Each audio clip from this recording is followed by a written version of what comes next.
Subling gipahinumduman ang tanang motorista nga kinahanglang maabtik og dili magduka kung magmaneho sa sakyanan.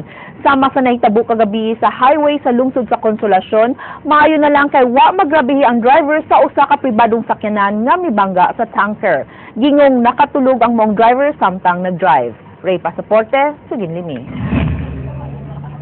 Napyapi kining Toyota Adventure nga gimaniho ni Juanito Alvarez nga tagahugan Konsolasyon human kini mibangga ug nasangit sa kilid sa tanker nga iyang gikasugat mga pasado alas 11 gabi dinhi sa National Highway sa Barangay Maglasang sa naisgutang lugar. So kumadto. Sugat digas ko ni tawa sa linya ba.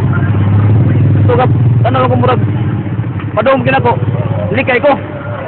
Ito paglikay na ko, di naman sa dagdag na kahoy naman sa dito. Ito gamay, ito igo bida sa tulid.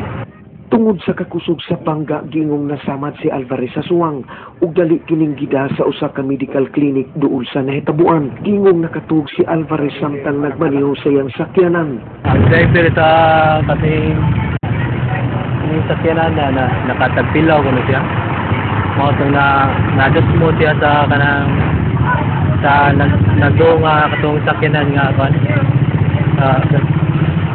Dugang sa traffic investigator nga gikapoy kuno si Alvarez sa demolisyon kagahapon sa sitio San Miguel, Barangay Apas, hinungdan nga wa na mapugni nga magkatagpilaw. Way na presentar nga lisensya ang driver sa pulis kay nawala kuno atol sa demolisyon.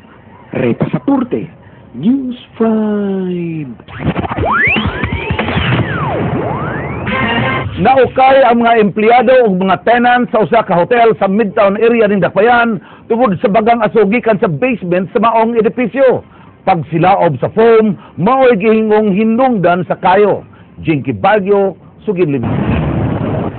Gisiraduhan kadiyot ang lanes Osmeña Boulevard habig sa Crown Regency Hotel and Towers kaganihang alas 12:30 sa udto. Dihang miulbo ang kayo gikan sa basement 2 sa Tower 2. Tungod sa kabaga sa aso, kinahanglan pang mogamit og self-contained breathing apparatus ang mga bumbero aron makasud sa basement. Nag-iyahay sab og kanaog ang mga tenants niini, lakip na ang mga guests ug empleyado sa hotel. Ang sunog, informe, siguro mga 30 minutes ago. So, sunog sa basement 1. Pero wala pa makonfirm kung sa hinungdan.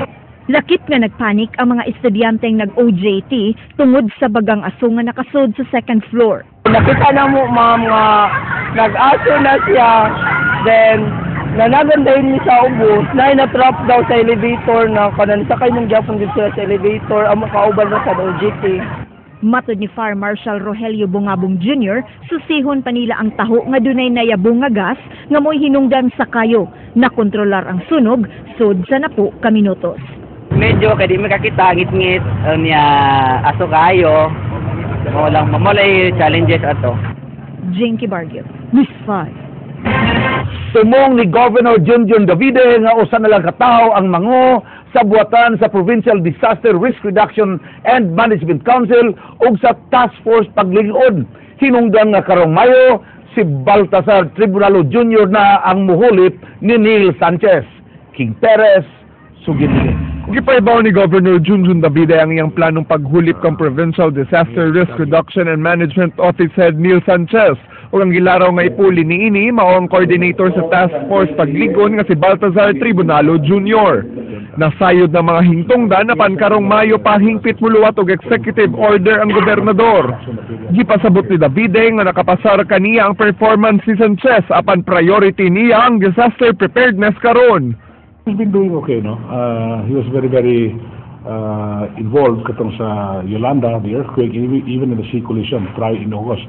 Ang ila response man ang iyang silbihang expertise, no? But ang atong consultation karon is kining preparedness yun. Dawato ni Tribunalo ang maong hagit kung imando na ni Davide ang desisyon.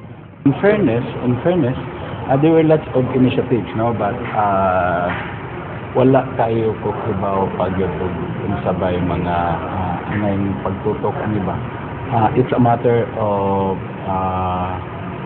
working together and at the same time pagpaminaway lang sa kung unsa gyud maoy ang tutukan. Sa phone interview, gibutiag ni Neil Sanchez nga niadtong Lunes siya gipahibaw ni Davide sa maong kalambuan ug iyang gidawat ang desisyon ni Davide. King ba nga, every time I enter governance service, we serve under the pleasure of the local chief executive or the chief executive, no? So that's part of the process and it's fine with me. Okay ra pud nako. Hinoon mas piliyo ni Sanchez nga magpabilin gihapon sa maong buhatan kung hatagan og laing katungdanan. Kunya, if you're going to put me in a place or in a department or in an office na I will be ineffective and yet I will be receiving pay, then murag dili pod nako madawat na mingunan na magsildo lang ta dawat limpyo ba. Amuhawa na lang ko. Yan na ko niya. King Perez, News 5. Og mao kadto ang naglangkob sa atong mga balita sa Aksyon Bisaya karong adlaw, Miyerkules, Marso 5, tuig 2014. Kini si Franz Malilong Jr. Mga istorya nga di lang kutob sa pagatod sa impormasyon. Musunod lang Action Prime. Daghang salamat. Ako si Georgia Herrera. Tungod kilabaw pa sa balita, Aksyon!